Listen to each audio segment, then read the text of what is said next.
एक लड़की है जिसका नाम होता है प्रिया। आज बहुत खुशी होती है क्योंकि उसके बच्चे का जन्मदिन होता है और बच्चे के जन्मदिन पर माता-पिता को अधिक खुशी का एहसास भी होता है। तो प्रिया जो होती हैं एक स्कूल की प्रिंसिपल होती हैं और उसका अच्छा खासा बिजनेस भी चलता होता है और उसके एक बेटा होता है और प्रिया ने सोचा बच्चे का जन्मदिन है तो मैं खुद अपने स्कूल में बच्चों को एडमिशन करवाऊंगी और गरीब लोगों की मदद करूंगी क्योंकि मेरे बच्चे का जन्मदिन है तो आज मैं फ्री में एडमिशन इसी खुशी में लोगों को खुशी देना चाहती हूँ। तो गरीब लोगों की बच्चे किताबें और कॉपी भी देना चाहती हूँ। ये सोचकर प्रिया ने चारों तरफ पोस्टर लगवा दिए और चारों तरफ एडवर्टाइज भी करवाएं कि जो भी गरीब लोग हमारे कॉलेज हमारे स्कूल में बच्चों का एडमिशन करवाएंगे आज ही करवाएंगे तो हमारे बच्चे के जन्मदिन पर तो आज हम कोई भी पैसे नहीं लेंगे। तो ये बात जब चारों तरफ पहुंचती हैं तो लोग अपने अपने बच्चों के एडमिशन के लिए और प्रिया के स्कूल पर भीड़ लग जाती है। तो मैं हूँ बाबूलाल जानी और आप देख रहे हो बाबूलाल मीडिया और हमारे यूट्यूब चैनल को सब्सक्राइब कर लें और फेसबुक पेज को फॉलो कर लें और वीडियो को शेयर ज़रूर करें। आज मैं सच्ची कहानी जो आपको सुनाने जा रहा हूँ वो एक पति ने एक महिला को छोड़ा और उसके तलाक लिया और उसी दूर कर दिया।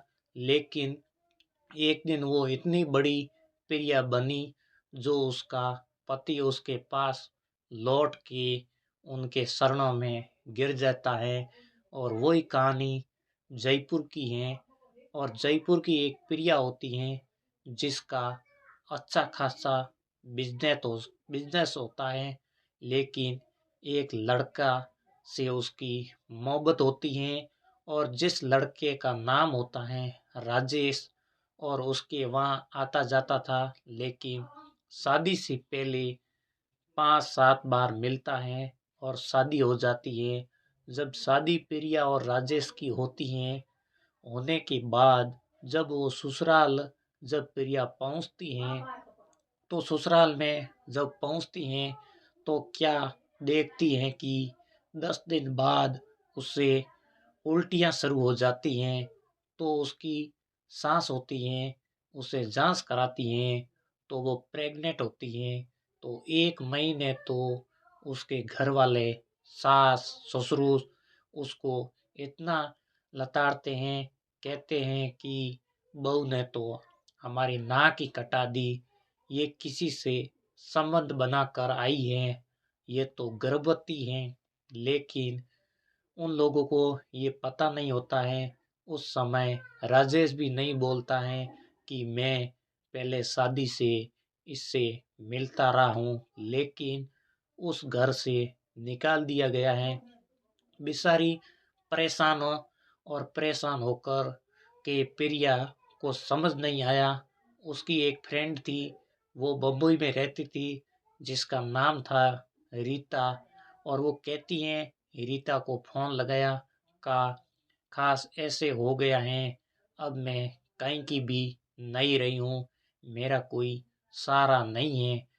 तो जो रीता होती है वो प्रिया को फ्रेंड कहती है तो बिल्कुल टेंशन मत कर, तेरी जिंदगी अगर ऐसी तबाह हो गई है तो तू मेरे साथ चल कर बम्बई आ जा, तू मेरे वहाँ रहना है और तेरी जो भी परेशानी है उसकी मैं व्यवस्था करवाऊंगी, तू हमारे वहाँ तो आ।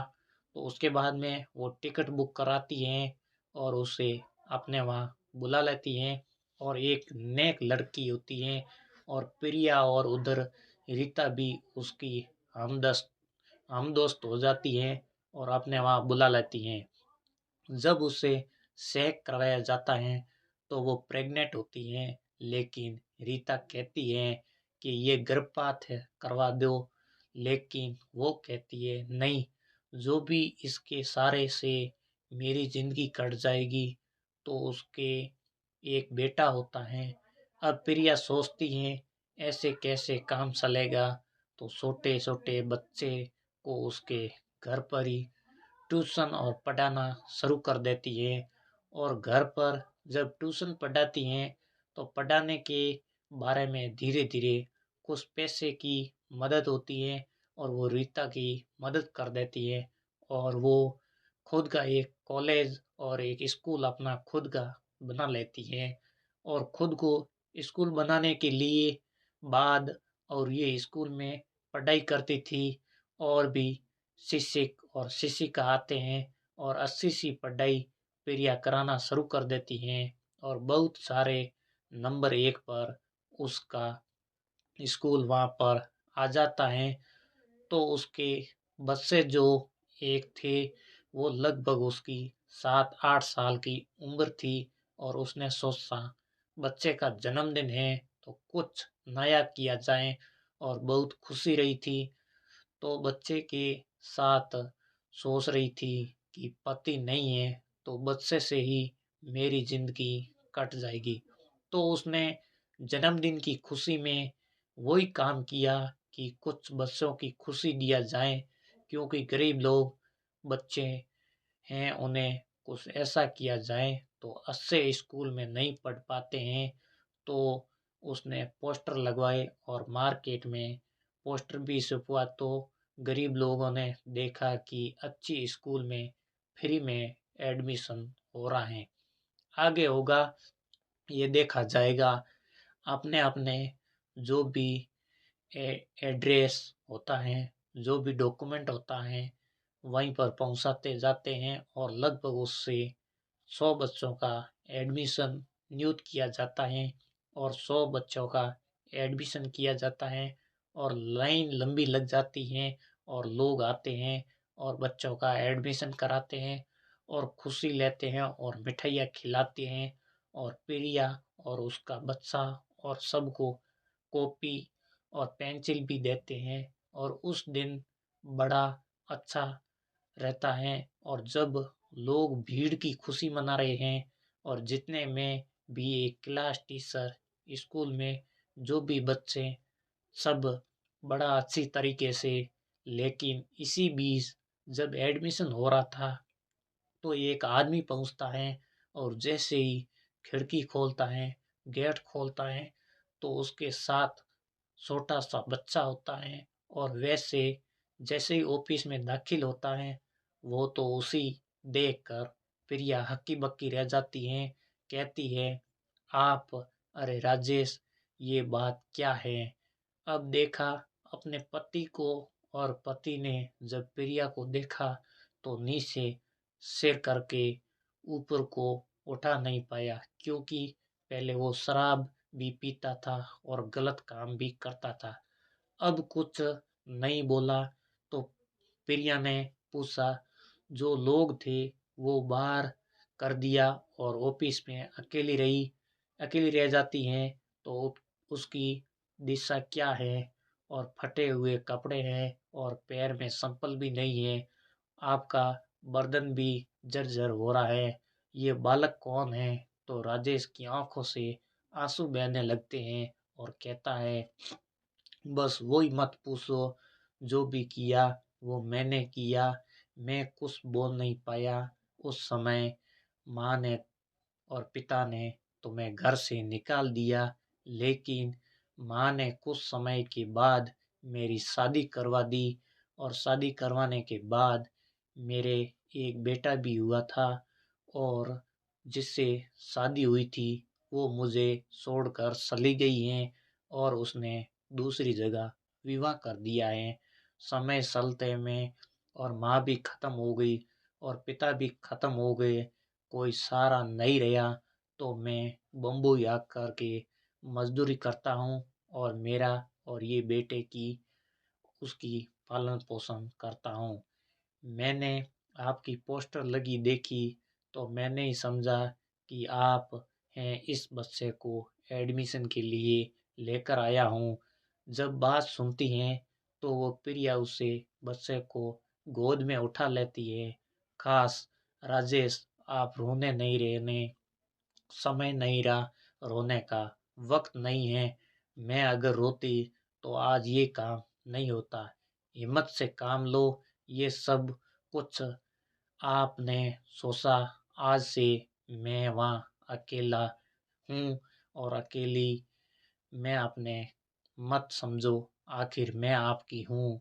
मैं कहीं न कहीं आपके दिल में कुछ भी हूँ। लेकिन राजेश कहता है कि हमने जो बहुत बड़ी भूल हुई है, मैं दारू पीता था लेकिन अब कुछ नहीं, सब भूल चुका हूँ।